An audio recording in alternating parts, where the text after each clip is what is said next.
Hello विद्यार्थियों, नमस्कार। New Narmada institute coaching संस्थान में आप स्वागत है। फिर से हम आपके लिए फिर से जी के जैसे थोड़ी पढ़ाते एक नया टॉपिक ले रहे हैं विज्ञान के क्षेत्र में।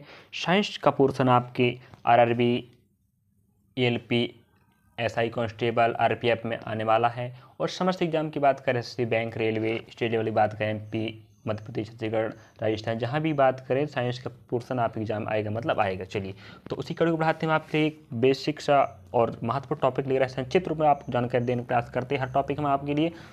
चलिए, तो यहाँ हम ले रहे हैं धातुओं की क्रियाशीलता की जानकारी देंगे आपको, ठीक है। धातुओं की क्रियाशीलता, तो यहाँ आप देख सकते हो, हमने आपके पास एक चार्ट बनाए हैं, जो चार्ट आप देख सकते हो स्क्रीन पर। चलिए, यहाँ कुछ भी नहीं, आपको आद करना पड़ेगा विद्यार्थी, बिना आद करे बनने वाला नहीं है, और हम आद करेंगे तभी बन पाएंगे। चलिए, तो यहाँ हमें बहुत सी जानकारी प्राप्त हो रही है कि क्रियाशीलता, एक बात ध्यान रखिए विद्यार्थियों, जिस भी धातु की क्रियाशीलता अधिक होती है वह स्वतंत्र रूप में कभी नहीं रह सकता, और वो किसी से भी क्रिया करके कुछ भी बना लेता है, ऑक्साइड बना लेगा, ठीक है, कुछ भी बना लेता है।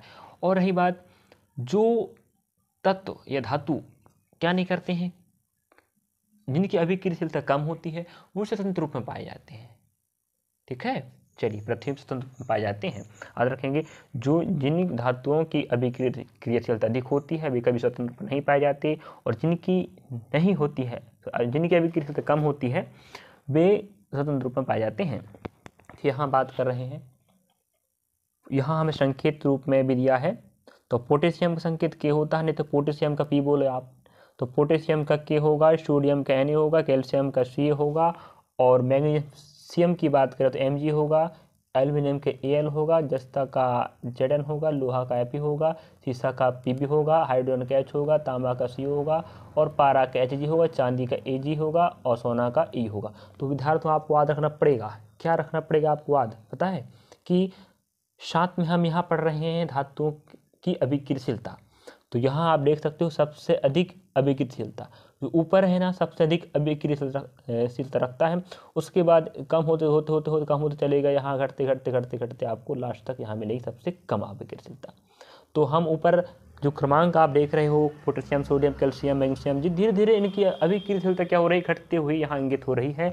तो आप समझ सकते हो, ऊपर से नीचे आओगे तो अभिक्रियाशीलता क्या घटेगी। और जब हम इस तालिका की बात करें तो नीचे से ऊपर जाओगे आप, सोना, चांदी, पारा, तांबा, तो अभिक्रियाशीलता क्या होगी, बढ़ेगी। ऊपर से नीचे आओगे तो घटेगी।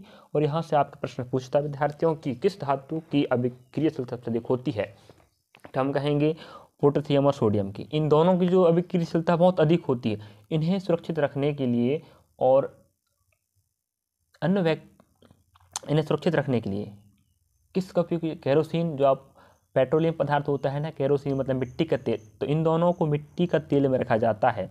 और आप जरूर देखे होंगे जो पोटेशियम सोडियम होता है ना, आप लैब स्कूल इस तरह में आप पढ़े होंगे या कॉलेज लेवल में, तो आप साइंस बैकग्राउंड से विद्यार्थी होंगे तो जरूर आप जानते होंगे, इन्हें सोडियम और पोटेशियम को मिट्टी के अंदर रखा जाता है लैब में भी, क्योंकि ये इनमें अभिक्रियाशीलता अधिक होती है। और ये दोनों ऐसे हैं कि इनमें जो अभिक्रियाशीलता अधिक होती है और इनका जो गुण होता है ज्वलनशील, अति ज्वलनशील पदार्थ होते हैं, धातु हैं, ठीक है।